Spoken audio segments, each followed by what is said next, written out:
Good morning. Welcome to the circle. Welcome to each of you as we gather in this place on this day. As we make our way through time and space, we're often tempted to think that we are insignificant, that we're a speck on this planet, we don't really matter, we're one among many. What difference do we make? We come into this configuration, a circle, an ancient configuration, to acknowledge and affirm that each of us are essential. We come and create spiritual community together, and our significance doesn't depend on whether we're old or young, whether we're single or partnered or in between, whether we're male or female or not caught in either of those binaries. Whatever our orientation, whatever our gender identity, whatever our race, our heritage, we are necessary, each of us, to this circle, to being the spiritual community we create with one another this day as we gather.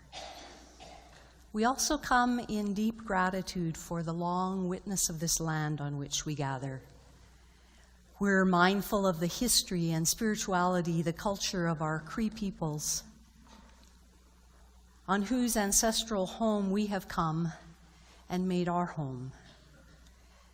We honor the peoples of the Papas-Chase Nation, the Métis people of this land, and we acknowledge our wounded history out of which we've come, and our intention to be respectful and responsible treaty partners as we move forward with one another, in truth and in reconciliation.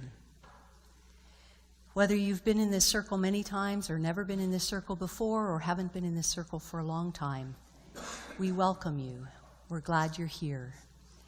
And we sing our invitation to one another to simply come and be here.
we center ourselves in this time and place. With these words as we gather, I invite you to offer the words you find printed in bold. I'll offer the words printed in italics. We are a generous people. But sometimes we live fearfully rather than gratefully. We're a kind and caring people. But sometimes we are hurtful in our speech and our actions. We are justice-seeking people. But sometimes we are complicit in injustice by our silence and by actions. We are a compassionate people. But sometimes we neglect opportunities to pray with our feet. We are a people who seek to live our highest values and bring our best humanity into the circles in which we live. This is the time to deepen our resolve to live the values we cherish: respect, love, honesty, courage, humility, wisdom, and truth.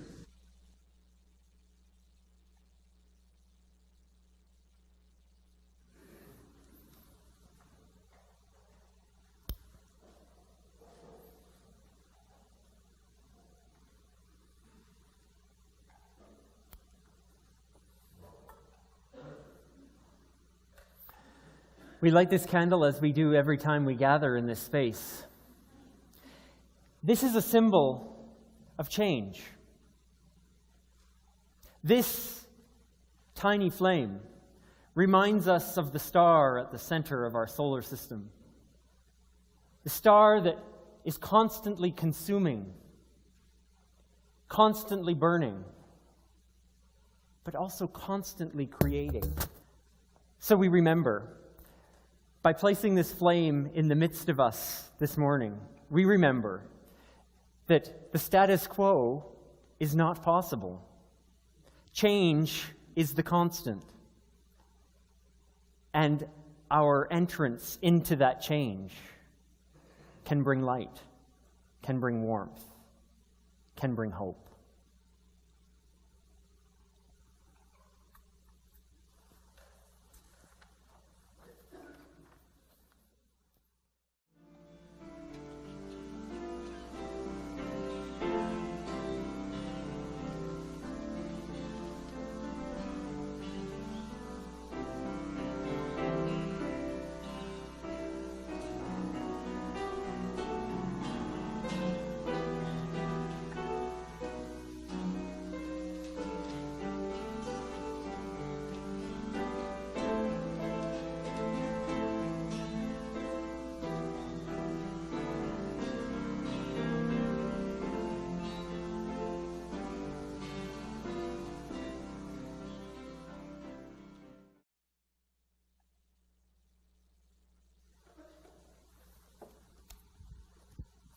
This is our time for all ages, and I'd like to invite anyone who'd like to come to the carpet to please come and share a time with us this morning. I've got a story. I've got a very silly story this morning. Do you know Robert Munsch? Yeah, he writes lots of silly stories. Today, I want to read one that you might know. It's called The Paper Bag Princess. And we'll just have a look at what Robert Munsch has to say in this book.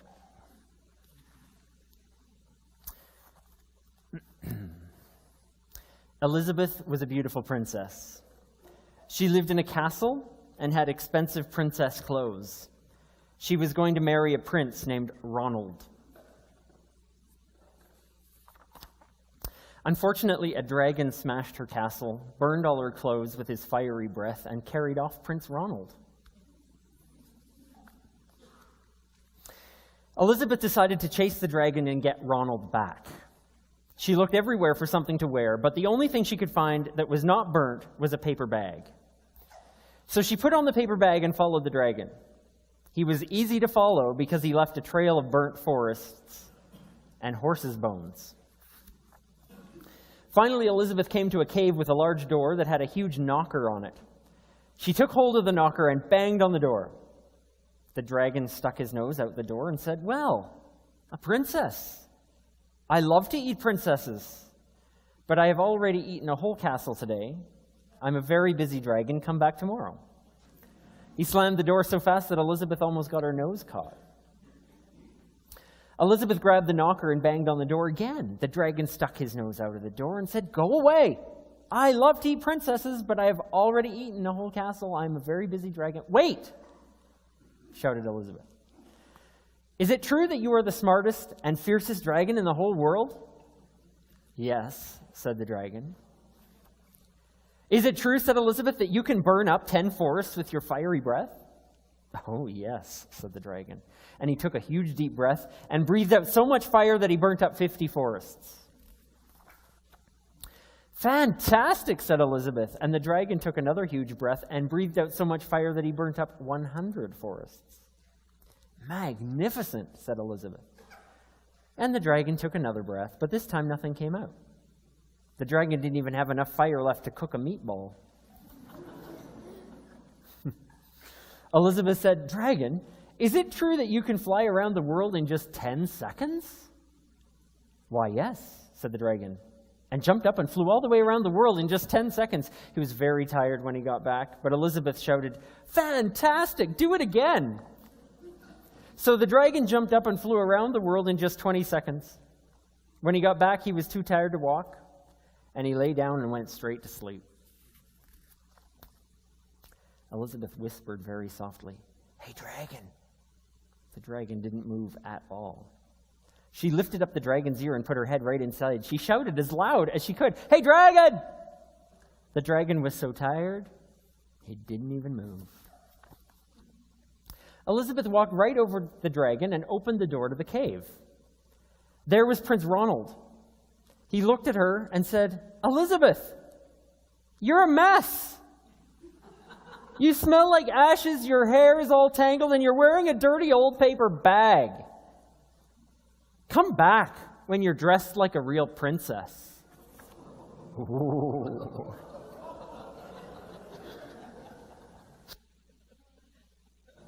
"Ronald," said Elizabeth, "your clothes are really pretty, and your hair is very neat.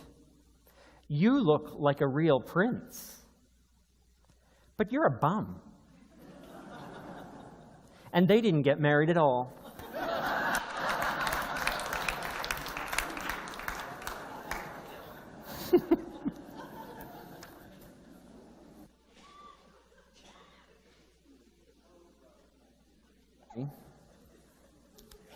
So, that's a good story because it's not what you think about princes and princesses from storybooks, right? That's really great. Do you think that boys and girls have to act a certain way? Well, if you're a princess, do you have to have bright pink sparkly clothes? You don't? It's great, of course not. You could wear pink. Well, what about what you want to be when you grow up? Does that matter if you're a boy or a girl? What if there's certain things that someone says to you, "You can't do that because you don't look right for that job"? What would happen?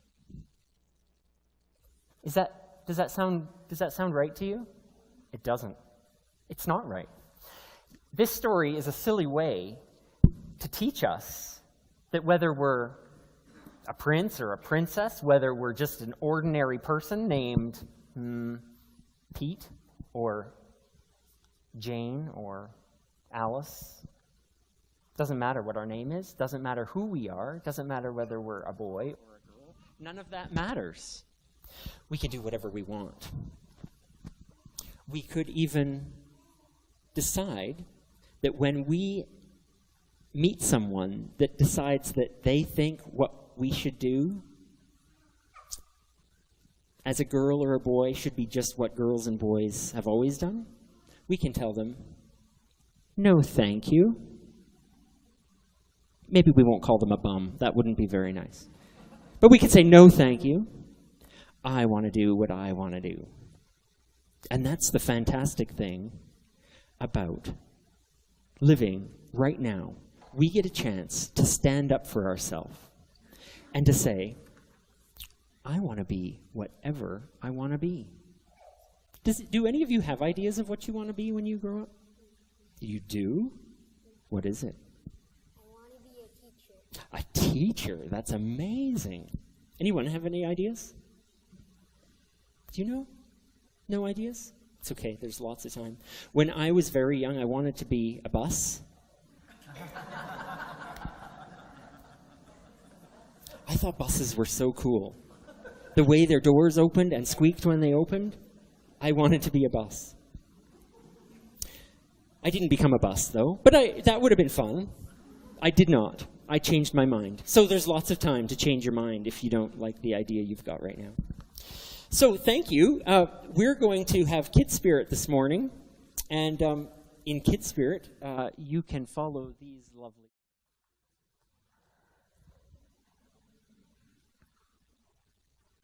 This is a poem by Diane Ackerman entitled School Prayer.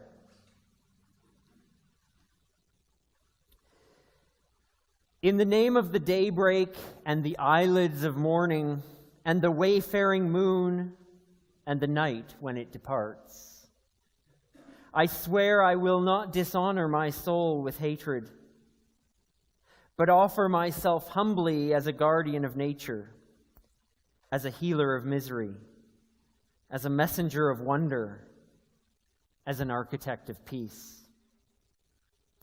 In the name of the sun and its mirrors and the day that embraces it, and the cloud veils drawn over it, and the uttermost night, and the male and the female, and the plants bursting with seed, and the crowning seasons of the firefly and the apple, I will honor all life, wherever and in whatever form it may dwell, on earth my home, and in the mansions of the stars. This is the experience of a contemporary poet. May we find wisdom for our living.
This morning, we welcome a special guest with us today. Paula Kerman will speak to us in a moment.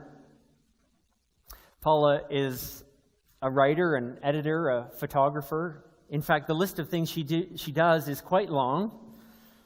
She's a filmmaker, she's a blogger, she's a communications consultant, she's a website designer, she's a musician, she's an activist. She's well known for her activism in many social justice circles in the city of Edmonton and beyond. Paula has received a number of awards, including a True Friend of Macaulay Award from Macaulay Revitalization and the city of Edmonton for her work as editor of Boyle Macaulay News, as well as a number of revitalization-supported projects, such as a series of booklets about the area of Macaulay and a short film, Macaulay Moments. Her blog, RadicalCitizenMedia.com, has been shortlisted for an Edmonton New Media Award in the category of Best in Political or Current Affairs. She's been a recipient of the Salvos Prelorenzos Peace Award from Project Plowshares for her work documenting Edmonton's peace and activist community through photography and video, as well as getting the community online and connected with social media. In 2014, she received a Daughter of the Year award from the Daughter's Day Initiative for being a role model for women in activism.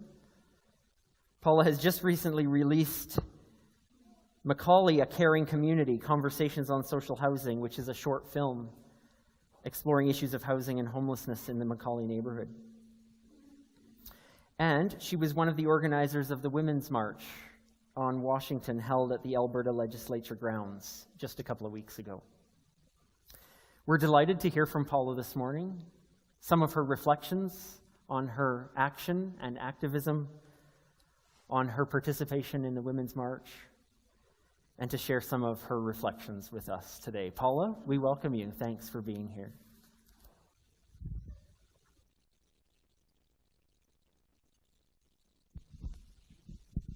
Good morning.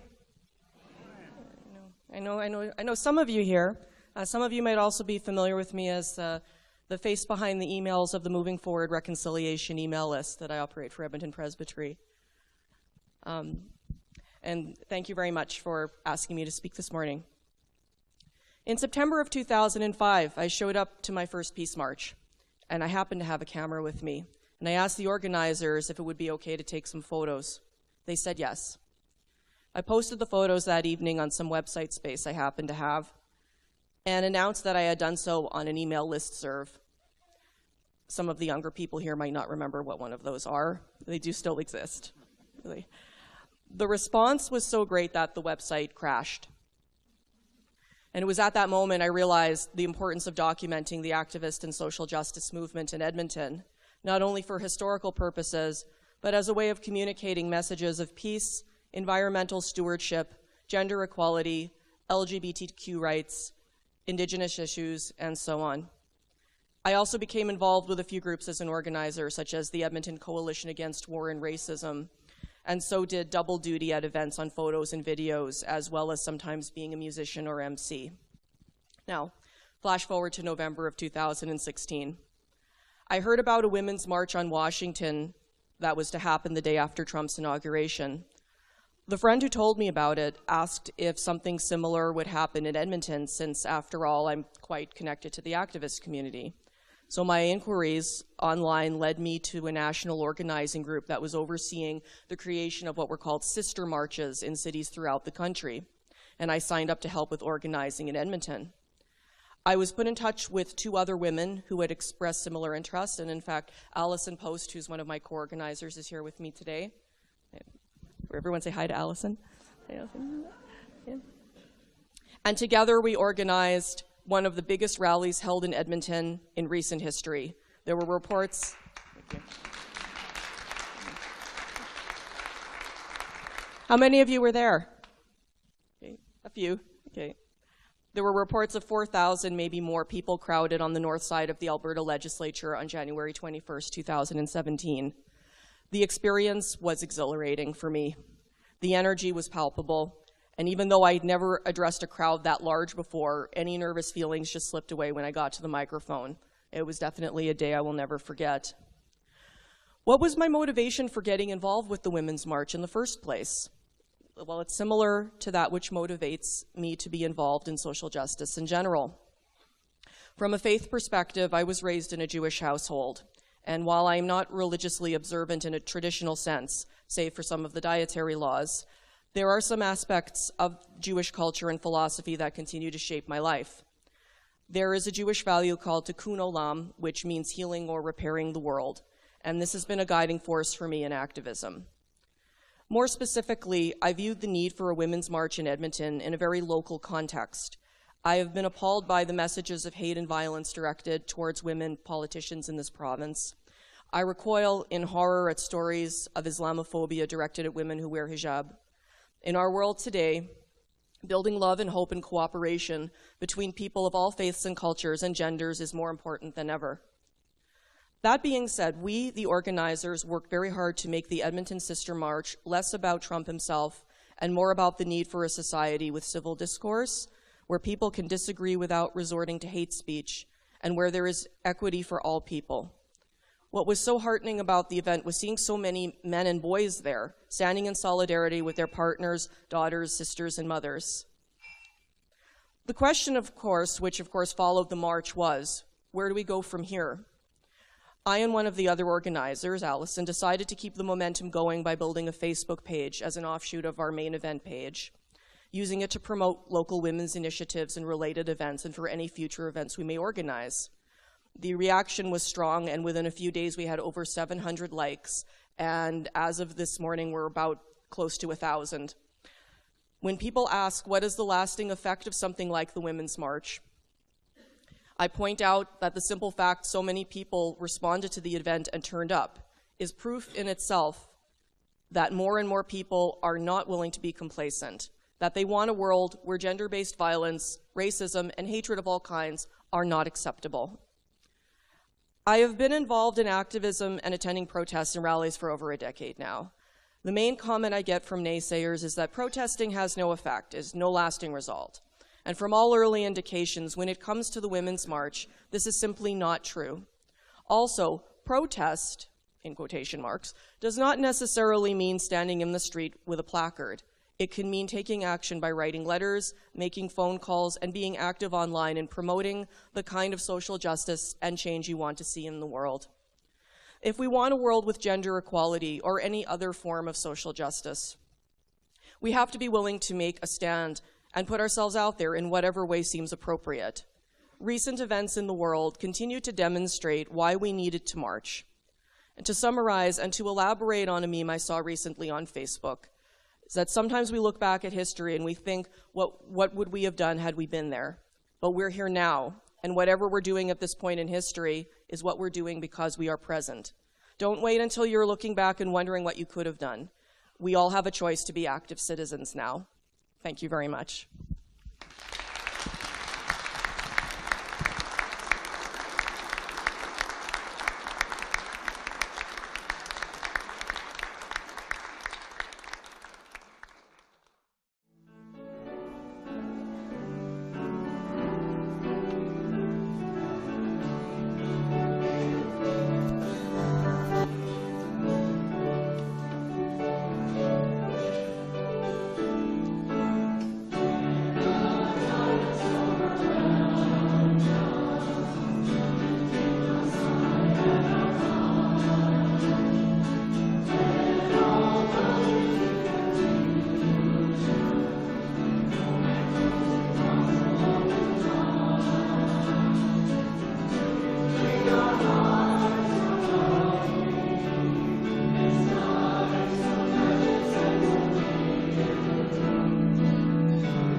And a daily dose of Mary Oliver, in her poem, What I've Learned So Far. Meditation is old and honorable. So why should I not sit every morning of my life on the hillside looking into the shining world? Because properly attended to, delight as well as havoc is suggested. Can one be passionate about the just, the ideal, the sublime and the holy, and yet commit no labor to its cause? I don't think so. All summations have a beginning, all effect has a story, all kindness begins with a sown seed, and thought buds toward radiance. The gospel of light is the crossroads of indolence or action. So, be ignited or be gone. This is the insight of a contemporary poet.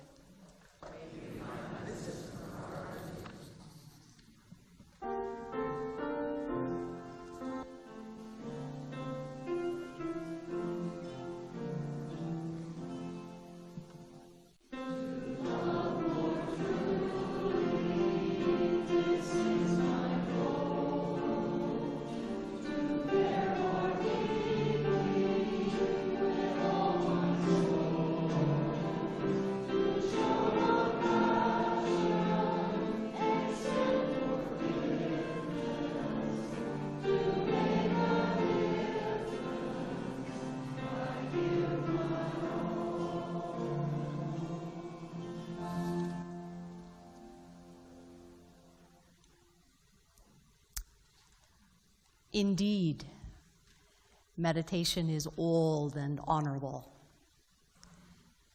Surely there are times to be still and listen,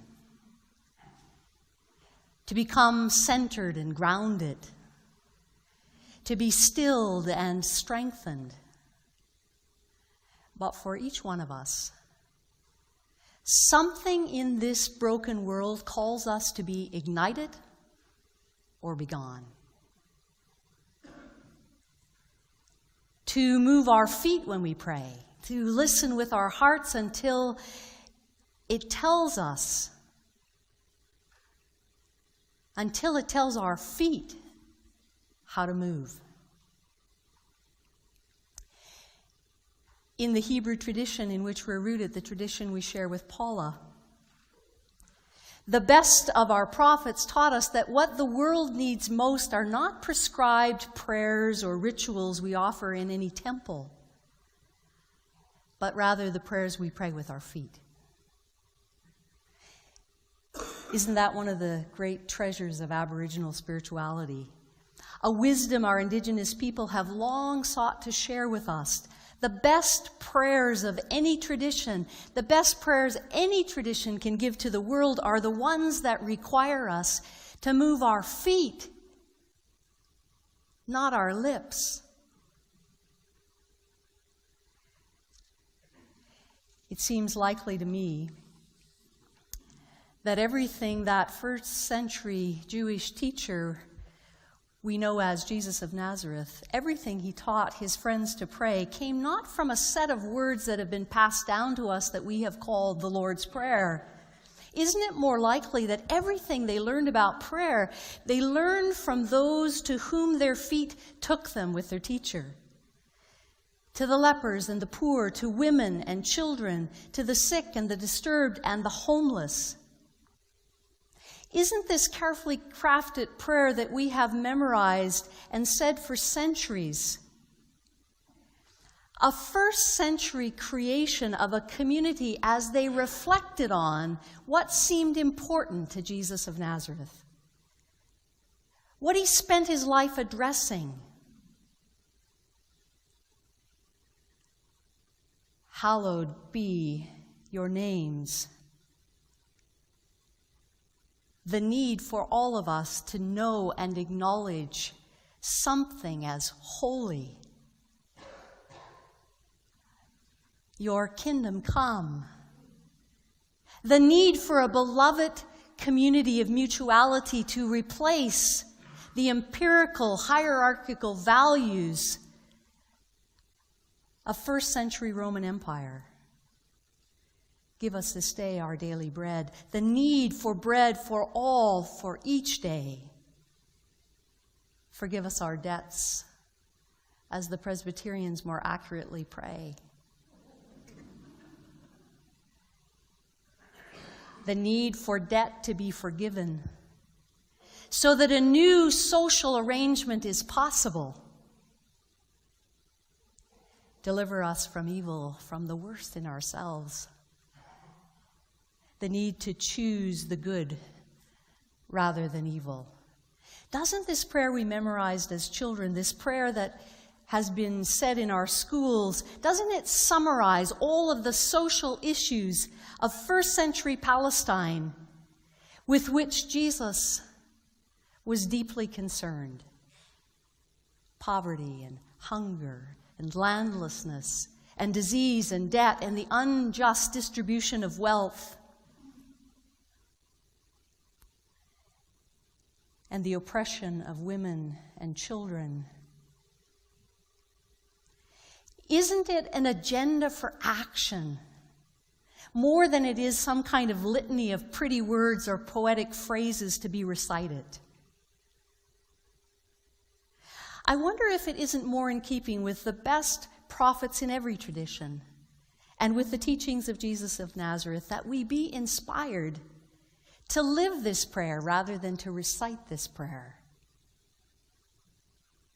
As an expansive spiritual community, seeking to live more nearly as we pray, what would it mean for us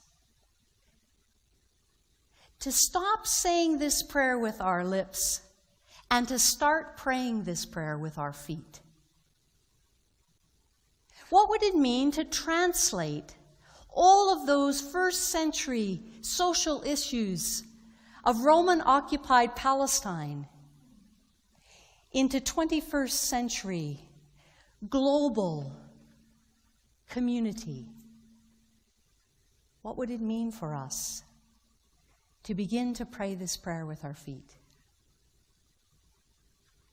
Perhaps then it is that we would become those guardians of nature, those healers of misery, those messengers of wonder, those architects of peace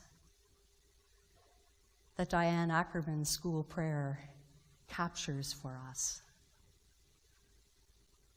Surely we would be ignited, and then when we are gone, there would still be light.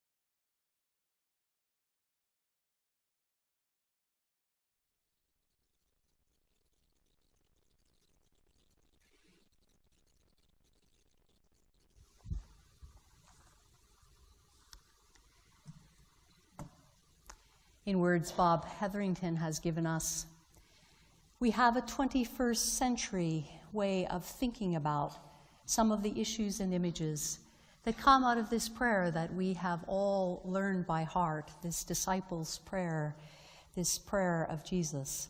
And so I invite us, as we seek to strengthen our intentions to pray with our feet, that we might offer these words with our hearts. We open to the sacredness at the heart of all, called by many names. We open to deep mystery, we trust to be love. May we be faithful to the vision of building a beloved community on earth. May there be daily bread for nourish all hunger, forgiveness for the harm we have done, and the capacity to forgive those who have hurt us. May we not feed in hard times, but find the strength to meet each moment and the wisdom to walk in the light of deep gratitude. For the light of love is with us now and forever. Amen. I'd just like to add a postscript to the message this morning about praying with our feet. I'm Pat Seal, for those of you who don't know me. And 4 of us went to the mosque on Friday in the cold. And I didn't feel that the media gave, and maybe you can't, the ambience that was there. As the people were walking in, they acknowledged us. But when they left, they loved us. They came up to us, some of them, and I was told that it's not often that Islamic men even touch a woman. They would go down the row, shaking everybody's hand, giving us messages of thank you so much for being there. And even God bless you in our language. It was very, very touching, and I ended up getting hugs from 2 men. Others would just acknowledge or touch their hearts. It was a beautiful building of community.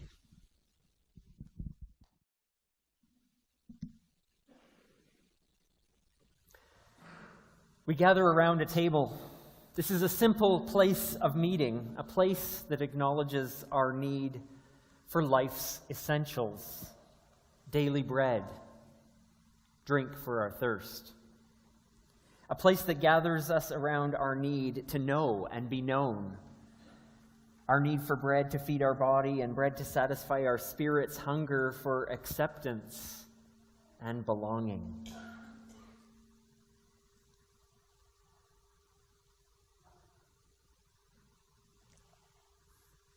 Tables are the places where activism begins.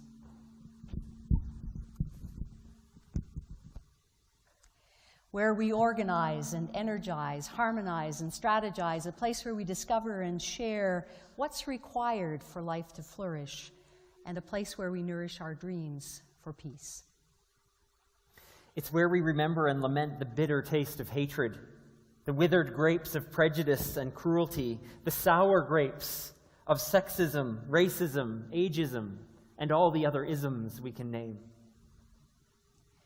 It's also where we share the stories and sweet understandings of mutuality, where we remember that we are one human family, one earth community, like grapes, all joined to one vine, growing together in clusters in community. What is good for one is good for all. What is good for the vine is good for the fruit. We gather at this table in solidarity with all who dream for a more fair and just world, with all who seek the common good. And we invite each of you to this table to receive the earth's gift of bread and grapes, our solar communion with the planet, with the good earth that opens to feed us, and where we receive the communion of our common hopes and strengthen our intention together with one another to pray with our feet. You don't need to be a member of this or any spiritual community to feel welcome at this table. You don't need to believe any particular prescribed beliefs or doctrines or dogma. We invite you to share in this bread and in this cup as a way of nourishing our compassion for the world and a way of nourishing our work together for the common good. And so we invite you to come, as you are ready, to share in the bread of compassion and the cup of our common good.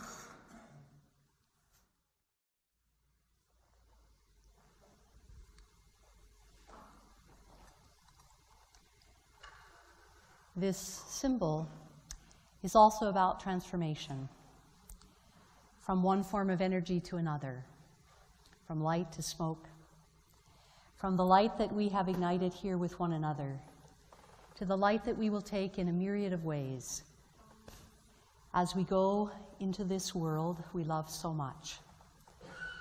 We go with our tears and our fears. We go with our hopes and our dreams. We go to sing through our tears, to take our feet to the places where our heart breaks, that they might be broken open, that the world may never be the same again, and we may never be the same again. So we go with one another into all the places of injustice and hurt and fear, all the broken places of our lives and our world. And we go singing this new song with one another.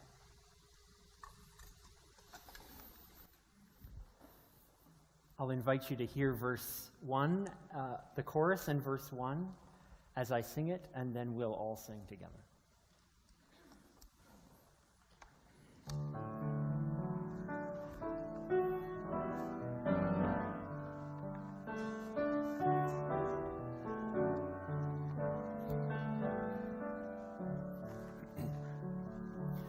We will sing through our tears, we will dance through our pain, we will know joy and grief and join in life's refrain. We will sing through our tears, we will dance through our pain, we will know joy and grief and join in life's refrain. When our sighs become our song, when our crying becomes rain, when our fears transform to hope, we will rise to sing again. We will swing through our tears, we will dance through our pain, we will dance joy and grief and join in life's refrain.